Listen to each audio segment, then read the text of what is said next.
அண்மைச் செய்தி. பொங்கல் பண்டிகையை முன்னிட்டு தென் மாவட்டங்களை நோக்கி மக்கள் படையெடுத்த வண்ணம் இருக்கிறார்கள். இந்நிலையில் விழுப்புரம் விக்கிரவாண்டி பகுதியில் போக்குவரத்து பாதிப்பு ஏற்பட்டிருக்கிறது.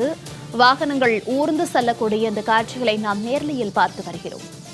சென்னை திருச்சி தேசிய நெடுஞ்சாலையில் 2வது நாளாக கடும் போக்குவரத்து நெரிசல் ஏற்பட்டிருக்கிறது. தென் மாவட்டங்களை நோக்கி மக்கள் படையெடுத்த வண்ணம் இருக்கக்கூடிய நிலையில் விழுப்புரம் விக்கிரவாண்டி சென்னை திருச்சி தேசிய நெடுஞ்சாலையில் 2வது நாளாக கடும் போக்குவரத்து நெரிசல் ஏற்பட்டிருக்கிறது. மேலும் ஆமை வேகத்தில் ஊர்ந்து செல்லும் வாகனங்களால் அங்கு கடும் போக்குவரத்து நெரிசல் ஏற்பட்டிருக்கிறது. போக்குவரத்தை சீர் செய்ய முடியாமல் போலீசார் திணறி வருவதாக தகவல் வெளியாகியுள்ளது. விவரங்களோடு விழுப்புரத்திலிருந்து செய்தியாளர் பரணிராஜ் இணைப்பில் இருக்கிறார். பரணிராஜ், வணக்கம். தற்போது பொங்கல் பண்டிகையை முன்னிட்டு தென் மாவட்டங்களை நோக்கி மக்கள் படையெடுத்த வண்ணம் இருக்கக்கூடிய நிலையில விழுப்புரம் விக்கிரவாண்டி பகுதியில் கடும் போக்குவரத்து நெரிசல் ஏற்பட்டிருக்கிறது. 2வது நாளாக இந்த போக்குவரத்து நெரிசல் ஏற்பட்டிருக்கக்கூடிய நிலையில போக்குவரத்தை சீர் செய்யும் பணியில் போலீசார் ஈடுபட்டிருக்கிறார்களா? முழு தகவல்கள்.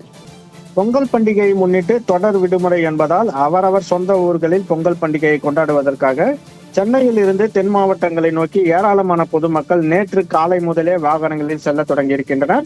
இதனால் சென்னை மார்க்கத்திலிருந்து திருச்சி மார்க்கமாக ஒரே நேரத்தில் சாறை சாறையாக படையெடுத்து செல்லும் ஆயிரக்கணக்கான வாகனங்களால் விழுப்புரம் மாவட்டம் விக்கிரவாண்டி சுங்கச்சாவடியில் இருந்து ஐயூரகரம், விழுப்புரம் புறவழிச்சாலை, பிடாகம் உள்ளிட்ட பல்வேறு இடங்களிலும் தொடர்ந்து 2வது நாளாக இன்றும் கடுமையான போக்குவரத்து நெரிசல் ஏற்பட்டுள்ளது.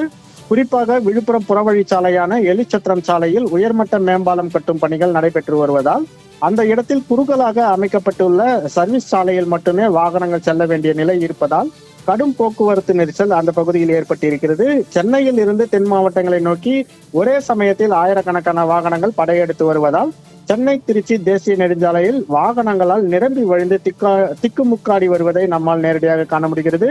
அணிவகுத்து நிற்கும் வாகனங்கள் மெல்ல ஊர்ந்தபடி மட்டுமே செல்ல முடிவதால் பயண நேரம் அதிகரித்து வாகன ஓட்டிகளிடையே கடும் அவதியை ஏற்படுத்தி இருக்கிறது. போக்குவரத்து நெரிசல் ஏற்பட்டுள்ள இடங்களில் போக்குவரத்தை சீர்படுத்தும் முயற்சியில் போலீசார் ஈடுபட்டாலும் கூட அதிக அளவிலான வாகனங்கள் ஒரே சமயத்தில் படையெடுத்து வருவதன் காரணமாக சென்னை திருச்சி தேசிய நெடுஞ்சாலையில் போக்குவரத்தை சீர் செய்ய முடியாமல் போலீசார் திணறி வருவதை நாம் நேரடியாக காண முடிகிறது. மௌனிகா, தகவல்களுக்கு நன்றி பரணிராஜ்.